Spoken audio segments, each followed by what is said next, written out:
اللہ تعالیٰ نے 3 اقسام کی مخلوق پیدا فرمائی۔ ایک فرشتے ہیں، انسان ہیں اور حیوانات ہیں۔ فرشتوں کے اندر اللہ تعالیٰ نے شعور رکھا ہے پر نفسانی خواہشات نہیں رکھی، اور جانوروں کے اندر نفسانی خواہشات رکھی ہیں پر عقل اور شعور نہیں رکھا۔ انسان کے اندر اللہ کریم نے خواہشات بھی رکھی ہیں اور شعور بھی رکھا ہے۔ اگر انسان جانوروں کی طرح عقل اور شعور سے کام نہ لے اور نفسانی خواہشات کے پیچھے بھاگے تو جانوروں سے بدتر ہو جاتا ہے، اور اگر وہ عقل و دانش سے، فہم و فراست سے کام لے، نفسانی خواہشات کو کچل کر اللہ اور اس کے پیارے رسول صلی اللہ علیہ وسلم کے احکامات پر عمل کرے تو فرشتوں سے افضل ہو جاتا ہے۔ انسان کے وجود میں اللہ نے جن چیزوں کی خواہش پیدا کی ہے، اللہ فرماتے ہیں ان کی خواہشیں پوری کرو، پر نفسانی خواہش کو اصولوں کی بنیاد پر پورا کرو۔ اس کا ایک اصول بناؤ۔ کھانا کھانے کو دل کر رہا ہے پر ایک اصول کے تحت ہی کھانا ہے نا۔ اگر بے اعتدالی سے کھایا جائے گا تو انسان بیمار ہو جائے گا۔ انسان نے سونا ہے لیکن اگر وہ ہر وقت سوئے گا تو پھر اصول خراب ہوں گے، پیچیدگی پیدا ہوگی، مشکلات اس کے لیے بڑھ جائیں گے، وہ خرابی اس کے لیے آئے گی بہت ساری۔ اصول کے تحت وہ سوئے، باتیں کرنی چاہیے، باتیں کرنے کا حکم دیا گیا ہے۔ نفسانی چیزوں سے بڑھ کر اصول پسندی آپ کو مضبوط کرے گی، مستحکم کرے گی۔ دیکھیں نا، شریعت، دین، ہمارا دین درمیانہ دین ہے، وسطی امت ہے، ہمیں امت وسط بنایا گیا۔ مرید سے نذرانہ قبول کر لینا یہ سنت ہے، لیکن اس سے لالچ کرنا حرام ہے۔ اس سے کوئی چیز قبول کر لی یہ سنت ہے، سرکار بھی قبول کر لیتے تھے لیکن لالچ کرنا۔ اب یہاں اصول پسندی ہے، یہ اصول پسندی ہے کہ آپ اس میں فرق کر کے رکھیں کہ سنت کیا ہے اور لالچ بات ایک ہی ہے، لیکن کبھی وہ سنت ہے اور کبھی وہ۔ اب اس میں آپ نے اصول پہ قائم رہنا ہے، اصول پہ۔ میرے رسول کریم صلی اللہ علیہ وسلم پر اللہ کریم نے قرآن مجید نازل فرمایا تو سورہ صاد کے اندر ارشاد فرمایا وَلَا تَتَّبِعِ الْهَوَىٰ، خواہشوں کے پیچھے نہ چلنا۔ ذرا قرآن مجید کی ترتیب دیکھیے، خواہشات کے پیچھے فرمایا فَيُضِلَّكَ عَن سَبِيلِ اللَّهِ، ورنہ یہ تمہیں اللہ کے رستے سے بہکا دیں گی۔ بہک جاؤ گے، خواہشوں کے پیچھے چلو گے، یہ تمہیں اللہ کے رستے سے تم بہک جاؤ گے۔ اگر تم اندر کی بات مانو گے، زبان کے چسکے کی بات مانو گے، بہت اعلیٰ کھانے کی بات مانو گے، پینے کی بات مانو گے تو اللہ کے رستے سے بہک جاؤ گے۔ فرمایا ان الذین یضلون عن سبیل اللہ، بے شک وہ لوگ جو اللہ کے رستے سے بہک گئے۔ پہلے فرمایا بہکاتا کون ہے؟ نفس، تمہاری خواہشات تمہیں بہکاتی ہیں، اور فرمایا بے شک پھر جو لوگ بہک گئے لہم عذاب شدید بما نسوا یوم الحساب، فرمایا پھر ان کے لیے شدید عذاب ہے اس لیے کہ انہوں نے آخرت کے دن کو بھلا دیا ہے۔ اب اس آیت کا مفہوم ذرا سمجھیے۔ فرمایا خواہشوں کے پیچھے نہ چلنا تمہیں اللہ کے رستے سے بہکا دیں گی، اور فرمایا بے شک ان کے لیے سخت عذاب ہے جو اللہ کے رستے سے بہک گئے۔ اور کیوں سخت عذاب ہے؟ اس لیے کہ انہوں نے آخرت کے دن کو بھلا دیا۔ تو آخرت کا دن بھلا دیا، پیچھے کا خواہشوں کے پیچھے نہ چلنا تمہیں اللہ کا رستہ بھلا دیں گی۔ مفہوم آیت یہ ہوا، قرآن نے ہمیں ارشاد یہ فرمایا کہ خواہشات نفس کے پیچھے چلو گے آخرت کو بھول جاؤ، تمہارے ذہن میں یہ بات نہیں رہے گی کہ میں نے مرنا بھی ہے۔ پھر لوگ معاذ اللہ ثم معاذ اللہ یہ کہیں گے کہ بھائی یہاں جینے دو نا، پھر آگے جائیں گے تو دیکھی جائے گی۔ لوگ بھول گئے مرنے کو۔ ہماری ساری جدوجہد زندہ رہنے کے لیے ہے، ساری 60-70 سال کے لیے سارا کچھ ہے۔ آپ دیکھ لیں، ٹٹول لیں کسی بندے کو، صرف جتنی محنت کر رہا ہے وہ جینے کے لیے کر رہا ہے. رب کریم کے بندے جتنی محنت کرتے تھے مرنے کے لیے کرتے تھے. وہ مرنے کے لیے کوشش کرتے تھے کہ مر جانا ہے. اس کے لیے ہم جتنی جدوجہد کر رہے ہیں ساری جینے کے لیے. جینے کے لیے. میرے رسول کریم صلی اللہ تعالیٰ علیہ وسلم کا ایک فرمان ہے مسند امام احمد بن حنبل میں، اور بڑا نرالا، بڑا انوکھا اور بڑا معنی خیز ہے. حضور سید عالم صلی اللہ تعالیٰ علیہ وسلم نے فرمایا بڑا بیوقوف ہے وہ شخص. ذرا ترتیب دیکھیے، حضور کی زبان سے نکلے ہوئے حکمت کے موتی. مسند امام احمد بن حنبل فرمایا وہ بڑا بیوقوف بندہ ہے جو چلتا اپنی خواہشات نفس کے پیچھے اور امید یہ رکھتا ہے کہ رب مجھے آخرت میں انعام عطا کرے گا. چلتا کس کے پیچھے؟ خواہش کے پیچھے. اور کہتا یہ ہے کہ اللہ مجھے قیامت میں انعام دے گا. تو انعام تو اسے دیا جاتا ہے نا جو محنت کرتا ہے. دیکھیں نا، جس کا منہ پنڈی کی طرف ہے تو پنڈی وہ پہنچے گا کہ وہ جس کا منہ پنڈی کی طرف ہے وہ لاہور پہنچ جائے گا. منہ پنڈی کی طرف کرنا اور خواہش لاہور کی رکھنا، منہ کر لینا لاہور کی طرف اور خواہش پنڈی کے رکھنا، تو میاں یہ تو نہیں نہ ہوگا. پیچھے جو تلے خواہشات نفسانیہ کے ہمارے ہاں نا بہت بڑا رٹا ہے. آپ یقین کریں، میں اکثر کہتا ہوں، میں یہ کہا کرتا ہوں کہ ہمیں نا اپنی مرضی کا سارا کچھ چاہیے. اپنی مرضی کا سارا کچھ. ابا جی بھی اپنی مرضی کے، بچے بھی، استاد بھی، پیر صاحب بھی. پیر صاحب بھی یعنی میری مرضی کے ہونے چاہیے. بھائی وہ پیر صاحب ہے یا تو تم اس طرح کرنا کہ تو خود پیر بن جا. وہ بھی میری مرضی کا، ہر شے میری مرضی کی. بلکہ قرآن مجید کے 13ویں پارے میں تو رب فرماتا ہے لوگوں نے نفس کی خواہش کو خدا بنا لیا. نفس کی خواہش کو خدا بنا لیا، اس کے پیچھے بھاگتے ہیں. اپنی خواہشات تھوڑی تھوڑی کم کریں، زندگی میں تھوڑی کم کریں. پرانے کپڑوں پہ بھی ایک سیزن نکال کے دیکھیں. ایک وقت کا کھانا جو اپنا آپ کا من بڑا چاہ رہا ہے نا، تو ایک وقت کا کھانا صرف اللہ کی رضا کے لیے کسی غریب کو دے کے دیکھیں. میں ایسے سینکڑوں اور ہزاروں لوگوں کو جانتا ہوں جن سے میں پوچھوں نا گھی کس بھاؤ ہے تو انہیں کوئی نہیں پتا. میں نے 2-4 نہیں کہے، میں نے سینکڑوں اور ہزاروں کہے. میں جانتا ہوں ان کو نہیں پتا چنے کی دال کا ریٹ کیا ہے، نہیں پتا. اور میں ایسے بھی سینکڑوں اور لاکھوں کو جانتا ہوں کہ جس کی بیوی رات کو خامند کو کہتی ہے کہ جو سویرے گھی لائے تھے وہ ختم ہو گیا، سویرے بچوں نے اسکول جانا ہے تو پراٹھے پکانے کے لیے گھی کوئی نہیں. تو درمیان والا بیٹا تو خشک روٹی بھی نہیں کھاتا.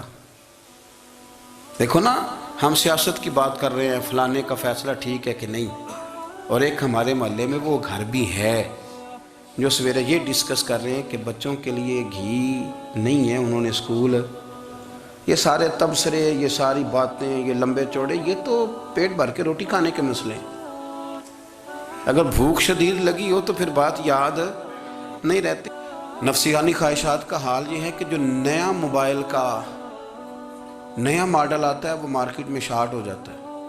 ہیں ہم غریب لوگ.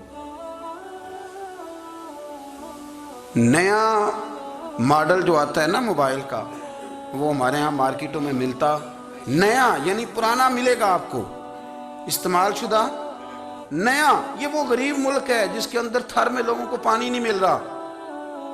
اور میرے نفس کی خواہش یہ ہے کہ کہیں مجھ سے پہلے، میں نے اپنے کانوں سے سنی ہے بیویاں کپڑے خریدتی کپڑے کی دکانوں پہ، کہتے چھاڑ ڈائے ڈیزائن بڑے لوگاں پا لیا ہے. وہ دے جو بھی کسی نے، جو میرج ہال زیادہ مہنگا بنتا ہے نا اس میں رش زیادہ ہے. سستے میرج ہالوں کے اندر رش، جائیں جا کے تجزیہ کر لیں. میں آپ کو نتیجہ نکال کے دے رہا ہوں. وہ بھائی کدھر ہے وہ غریبی، کدھر ہیں وہ غریب لوگ؟ وہ تو پتہ نہیں بیچارے کہاں سو گئے، کونوں میں لگ گئے، وہ تو سانس بھی نہیں لیتے. ہماری خواہشات نفسانیہ اتنی بڑھ گئی ہیں، اتنی بڑھ گئی ہیں. دنیا کے اندر جو گناہ ہو رہے ہیں یہ روزی روٹی کے لیے نہیں ہو رہے. روزی روٹی تو اللہ دیتا ہے. جو لوگ جسم فروشی کر رہے ہیں، یہ جو لوگ لوگوں کی تجارت کر رہے ہیں، دھندے ہو رہے ہیں، تو روزی روٹی کے لیے نہیں، نفسانی خواہشات کے لیے. یہ کاروں اور بنگلوں کے لیے سارا کچھ ہو رہا ہے، یہ جائیدادوں کے لیے ہو رہا ہے، یہ نیا پٹرول پمپ لگانے کے لیے کوشش ہو رہی ہے. یہ ساری جدوجہد مطلب آپ دیکھیں نا، ہمارے ہاں ایک گھر ہوتا ہے، گھر کے باہر ایک لان ہوتا ہے، اس سے صبر نہیں آتا تو اس کے بعد پھر فارم ہاؤس ہوتا ہے، ڈیرا ہوتا ہے، اس کی الگ ہمیں ضرورت ہے نا۔ اتنے پیر نہ دنیا کے اندر آپ پساریں کہ دنیا سے جانے لگیں تو یارو کٹھے ہی نہ کر پائیں، نہ اتنے نہ۔ اپنی زندگی مختصر، محدود، تھوڑا سا، تھوڑی خواہشات، گنے ہوئے پیسے، نپے تلے کام۔ میں آپ کو صحیح بتاتا ہوں، جیسے جیسے انسان بڑا ہوتا جاتا ہے وہ الجھتا جاتا ہے، اس کے مسائل بڑھتے جاتے ہیں۔ آپ دیکھ لیں ہمارے ہاں لوگوں کی آمدن تھوڑی نہیں، خرچے زیادہ ہیں، مسائل اخراجات کے، آمدن کے تھوڑے ہیں۔ میرے رسول کریم صلی اللہ تعالی وسلم کے قربان جاؤں، مدینے والے حبیب نے کمال کر کے ہمیں دکھایا۔ حضور سید عالم علیہ السلام نے فرمایا میں تو بھوک لگنے پہ روٹی کھاتا ہوں، میں تو بھوک پوری لگ جائے تو کھاتا ہوں، اور فرمایا پوری بھوک مٹتی نہیں تو میں ہاتھ کھینچ بھی لیتا ہوں، میں شکم سیری نہیں کرتا۔ بھوک ہم تو ٹائم دے کے روٹی کھاتے ہیں، یہ نہیں کہتے بھوک لگی، کہتے 7 بج گئے ناشتے کا ٹائم ہو گیا، اب 2 بج گئے، اب دوپہر کے کھانے کا یعنی ٹائم ہو جاتا ہے، بھوک لگے نہ لگے، اب مغرب ہو گئی تو شام کے کھانے کا۔ اپنی خواہشات کو سمیٹو ورنہ یہ غلام بنا لے گی۔ میں آپ کو صحیح بتاتا ہوں، بچپن میں، جوانی میں جن لوگوں نے خواہشوں کو نہیں نہ سمیٹا، میں کچھ ایسے لوگوں کو جانتا ہوں بڑھاپا آ گیا ہے، اب وہ چاہتے ہیں کہ ہم وہ غلطی چھوڑ دیں پر وہ رچ بس گئی ہے۔ ان کے بچے انہیں کہتے ہیں ابا بس کر، لوگ شکایتیں کرتے ہیں، لیکن چونکہ جوانی میں کنٹرول نہیں کیا تو بڑھاپے میں کیسے ہوگا؟ ہماری خواہشات ہمارے لیے مصیبت بن گئی ہیں۔ ہم کچھ ایسی بری عادتیں تھیں جن کے پیچھے لگ گئے تو تباہ ہو گئے۔ واپس آئیں، میرے رسول کریم سید عالم صلی اللہ علیہ وسلم کے غلاموں نے نا اپنی زندگی کو محدود کر کے رکھا، محدود۔ حضرت سلمان فارسی رضی اللہ تعالیٰ عنہ حضرت عمر سے ملنے آئے، جناب عمر کہنے لگے یار بڑا کام کا بندہ ملنے آیا ہے، کوئی مطلب کی بات ملے گی۔ جی کہنے والے بھی بڑے ہوتے ہیں نا، تو ان کا ویسے بھی حق نہیں بنتا کہ وہ جا کے بتائیں۔ کچھ ہوتے ہیں جو دوست ہوتے ہیں، جو بڑے ہوتے ہیں، وہ کئی دفعہ کچھ باتیں بتاتے ہیں، اصلاح کرتے ہیں، اس میں مزہ آتا ہے۔ حضرت عمر فاروق نے حضرت سلمان فارسی رضی اللہ تعالیٰ عنہ سے کہا یار بڑے دنوں کے بعد آئے ہو تو یہ تو بتاؤ میرے اندر کوئی غلطی تو نہیں؟ میں حکومت کر رہا ہوں، لوگ سارے عدل انصاف کی باتیں بتا رہے ہیں، میرے تقوی کی باتیں سنا رہے ہیں، کوئی غلطی؟ حضرت سلمان فارسی رضی اللہ تعالیٰ عنہ کہنے لگے بالکل غلطی ہے عمر، تمہارے اندر بڑی شدید ہے، مجھے بڑی ناپسند ہے، اور شدید قسم کی غلطی ہے، نہیں ہونی چاہیے تھی۔ حضرت عمر فرمانے لگے بولو۔ عرض کی مدی کیا پورے 22 لاکھ مربع میل میں سب جگہ غربت ختم ہو گئی ہے؟ حضرت عمر کہنے لگے نہیں، تو فرمانے لگے مجھے پتہ چلا ہے کہ جب تمہارے پاس دوپہر کا کھانا آتا ہے تو سالن کے ساتھ چٹنی بھی آتی ہے، یہ غلطی نہیں؟ تمہاری حکومت میں 22 لاکھ مربع میل، 24 لاکھ مربع میل سارے بندے پیٹ بھر کے روٹی کھانے لگے ہیں؟ عرض کی نہیں۔ تو وہ فرمانے لگے حضرت سلمان فارسی عمر پھر تو 2 سالن کھاتا ہے ایک وقت میں، اللہ سے ڈر نہیں آتا؟ تو جناب عمر فاروق رو پڑے۔ یہ بالکل جائز تھا، اس بات سے اگر کوئی منع کرتا ہے تو جائز نہیں دین میں، یہ بھی میں آپ کو بتا دوں گا، آپ کے پاس جائز پہلے 6 سالن کھائیں، میں کون منع کرنے والا؟ پر وہ عمر تھے نا، عمر کا منصب اور ہے۔ حضرت سلمان فارسی نے جب کہا تو عمر رو پڑے، کہنے لگے تو میرا سنگی ہے، میرے لیے دعا کر، میں اللہ کی بارگاہ میں توبہ کرتا ہوں، آج کے بعد یہ غلطی نہیں دہراؤں گا۔ اپنی خواہشات کو اتنا اصول پسندی کا نام نہیں، دور دور تک نام نہیں اصول پسندی کا۔ حضرت سیدنا بہلول دانا، بندہ سادہ تھا تو نام اس کا دانا تھا۔ آپ بیٹھے تھے تو ہارون رشید کا لشکر آنے لگا تو وہ ایک بندہ دوڑا آیا، کہنے لگا بابا رستے سے اٹھ جا، ہارون رشید آ رہا ہے۔ تو آپ فرمانے لگے تو غلام ہے نا، تو نے ڈیوٹی کر دی ہے نا، اطلاع دے دیا، میری مرضی اٹھوں چاہے نہ اٹھوں، تیری ڈیوٹی پوری ہوگی، تو جا، تیرا کام ہو گیا۔ کہنے لگا بادشاہ میں اس کا غلام ہوں، تو ناراض ہوگا، تو اٹھ جا۔ تو بادشاہ کہنے لگا تو اس کا غلام ہے تو وہ میرے غلام کا غلام ہے، اور اگر تجھے زیادہ دقت ہو تو اسے جا کے بتا دینا، بے شک میں کو ڈرتا نہیں اس سے۔ ہارون رشید کو جا کے بتایا کہ وہ سادہ سا بابا ہے، تو وہ کہتا ہے کہ ہارون رشید میرے غلام کا غلام ہے، تو ہارون رشید بھی ناراض ہوا، کہنے لگا پتہ کر لیتے۔